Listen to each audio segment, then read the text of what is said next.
জি, আমি ফয়সাল করিম মাসুদ।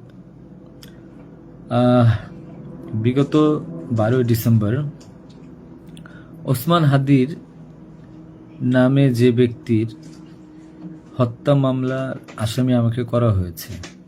আসলে আমি এই মামলার সাথে, এই ওসমান হাদির যে হত্যা, এই হত্যার সাথে আমি কোনোভাবে প্রত্যক্ষ বা পরোক্ষভাবে জড়িত না।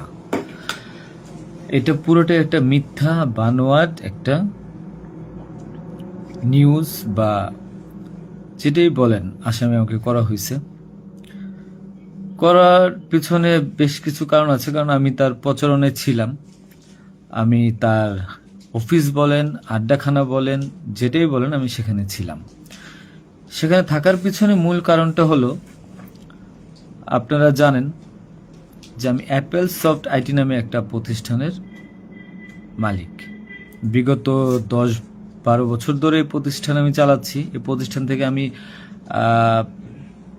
প্রায় 20-30 কোটি টাকার কাজ করেছি, উইদাউট তদবির, সুপারিশ ছাড়াই।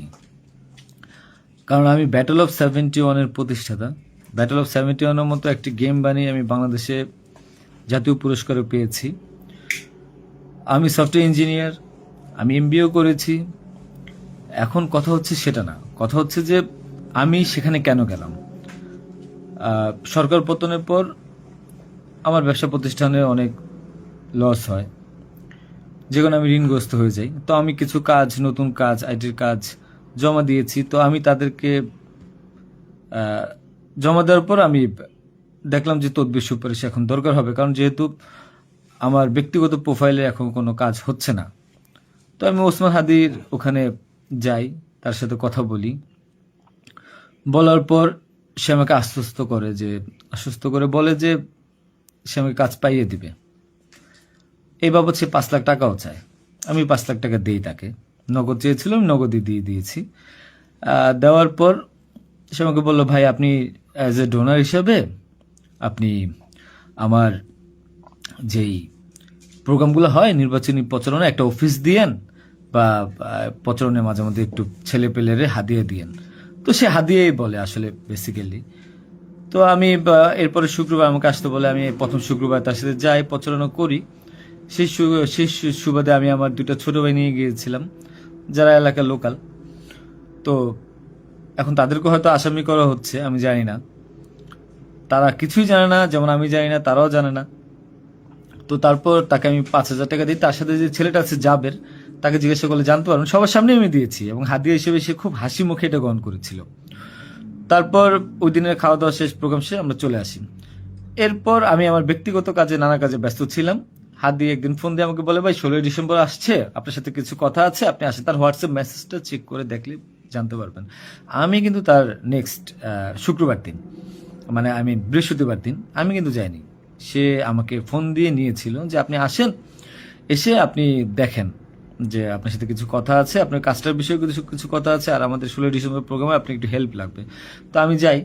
সাথে আমার বেসিক্যালি আমি বাইক চালাইতে পারি না, সেজন্য আমার যে বাইক, সেই বাইকের একজন চালক ছিল, ওটা আমার খুব ক্লোজ ছোট ভাই, আমার খুব স্নেহের, আলমগীর। এবং তাকে নিয়ে যাই সাথে করে। যাওয়ার পরে তার সাথে আমি, পতাকা হবে 35 ইঞ্চি, 40 ইঞ্চি, 18 ইঞ্চি, এগুলো জাবেরকে জিজ্ঞাসা করলে পাবেন, তার সাথে লোক, তাদের সবাই যারা ছিল ওই সিসি ক্যামেরা যাদেরকে যাচ্ছেন সবাইকে জিজ্ঞাসা করতে পারেন। এবং তাকে 250 গেঞ্জি বানিয়ে দিতে হবে, এই জন্য কত টাকা লাগবে ডিটেল। এবং ঘটনার দিন আমাকে সে রিকোয়েস্ট করে, আজকে যারা এই যে আপনারা দেখছেন হাজার হাজার লোক, শত শত লোক, হাদির তো এত লোক ছিল না, কারণ সে আমাকে নিজেই রিকোয়েস্ট করেছিল যে ভাইয়া আপনি আমাকে 5-10টা পোলাপাইন দিয়েন, আর 16ই ডিসেম্বরে 50টা ছেলে পেলে দিয়েন, যেন আমার পতাকাটা ধরতে পারে, আমার প্রোগ্রামটা সাকসেস করে দিতে পারে। তো দেখেন, তো ওই জায়গায় আমি তাকে আশ্বস্ত করি, ঠিক আছে আমি চেষ্টা করব। তো পরের দিন আমি যাই। পরের দিন আর মাঝখানে একটা কথা বলি, আমার এর পরের দিনই দুবাই যাওয়ার কথা ছিল, যেহেতু আমার দুবাইয়ের মাল্টিপল গোল্ডেন ভিসা আছে। আমি এর আগেও দুবাই গিয়েছিলাম। তো আমার একটা কাজে দুবাইয়ের কিছু প্রোডাক্ট কেনার কথা ছিল। তো আমার টিকিটটা আমি ওই দিন ক্যান্সেল করাই, যেহেতু সে রিকোয়েস্ট করেছে, পিছায় দিই। তো সেই বাবদে যেহেতু 10টা বাজে প্রোগ্রাম, তো আমি ভোরবেলায় বের হই, আলমগীর আমার বাসায় ছিল। আর আমার ওয়াইফ, বাচ্চা যেহেতু নরসিংদীতে থাকে, 5ই আগস্টের পর তারা ওখানে সেটেল করে দিয়েছিলাম। তো থাকার পর সুবাদে আমি আমার বোনের বাসায় উঠেছিলাম। আমি কিন্তু অন্য কোথাও যাইনি, বোনের বাসায় উঠেছিলাম ওদিন রাতে। তো ওই বাইক নিয়ে যাই, যেহেতু বাইকটা আমি কিনেছি। তো নাম রেজিস্ট্রেশন হয়নি।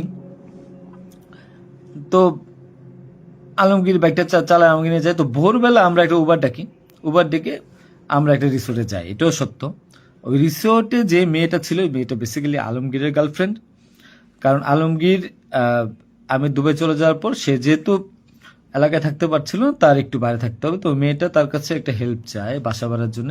তো আলমগীর তার গার্লফ্রেন্ডকে হেল্প করার জন্য বলে, ঠিক আছে তুমি আজকে দেখা করো, আজকে আমাদের অনেক কাজ, তোমার সাথে আমি পরে দেখা করতে পারবো না। তো আলমগীরের সাথে আমি যাই। যাওয়ার পর 8টা-9টার দিকে আমি আবার চলে আসি, কারণ আমার এই টিকিটটা ক্যান্সেল করতে হবে। আবার হাদির প্রোগ্রামে যেতে হবে, ছেলে পেলেও নিয়ে যেতে হবে। তো আমি প্রিপারেশন নিয়ে সকালবেলা চলে আসি। আসার পর এখানে যে মেয়েটার গার্লফ্রেন্ড বানানো, মিথ্যা বানোয়াট একটা প্রচারণা, মানে এর চেয়ে লেম জঘন্য কোনো কিছু হইতে পারে না এই দেশে। মানে আমাকে আসামি করেছেন, ভালো কথা করেন, কিন্তু এইরকম মিথ্যা মানুষের কলঙ্ক দেওয়ার কোনো মানে নেই। সতরা জানেন, ওই মেয়েটা গরিব একটা মেয়ে, মেয়েটাকে ফাঁসাচ্ছেন, মেয়েটাকে দিয়ে যা মন চায় তাই বলান। এখন কথা হলো যে আমি প্রোগ্রাম করেছি, হাদিকে যে ওদিন কথা বলেছি, এবং ওই দিন আমি তাকে আবার 10,000 টাকা দিয়েছি, পোলাপানকে খাওয়াই দিয়েন।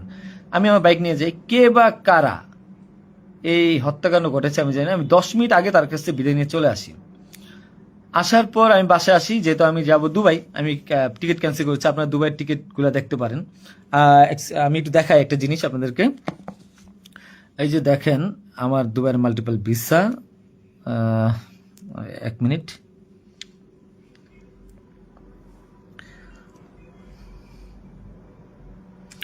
এই যে দেখেন আমার দুবাইয়ের মাল্টিপল ভিসা। হ্যাঁ, ওকে। আমি এখান থেকে ক্যামেরা যেহেতু দেখা যায় না, আমি এখান থেকে দেখাই। এই যে দুবাইয়ের মাল্টিপল ভিসা আমার স্পষ্ট আছে, দেখেন। ঠিক আছে, দেখেন। আরো ভালোভাবে যদি দেখাইতে চাই তাহলে দেখতে পারবেন কিনা আমি জানি না, একটু ভালোভাবে দেখেন। যাই হোক, এটা আমার দুবাইয়ের ভিসা। তো এরপর আমি এই যে আমার দুবাইয়ের ভিসা, আমার ওই দিন টিকিট ক্যান্সেল করি এবং আমি যাবো আমার কাছে বিদায় নিবই স্বাভাবিক। আমার ভাগিনা একটা আছে 5 বছর বয়স, সে আমার মোবাইলটা ফেলে দেয়। মোবাইলটা ফেলে দেওয়ার কারণে যেটা হয়েছে যে আমার এই মোবাইলটা নেওয়ার জন্য আমার 2 ভাগিনা খুব দৌড়ঝাঁপ করে মোবাইলটা নিয়ে আসে। আমার কাঁধে ব্যাগ ছিল, এখন ব্যাগকে অস্ত্রের ব্যাগ বানিয়ে দিচ্ছে, কিচ্ছু করার নেই আমার, যা বলবে তাই সত্য। আর আমার বাইকের নাম্বার প্লেট চেঞ্জ করে নাম্বার ম্যানহোল থেকে উদ্ধার করা, আমার বাবা 2বার ব্রেন স্ট্রোক করছে, তাকে দিয়ে উদ্ধার করানো, এটা কোন নাটক আমি জানি না। তো তারপর এই তো বাইক উদ্ধার দেখলাম, এগুলা দেখলাম। এরপর আমি বিদায় নিয়ে চলে আসি।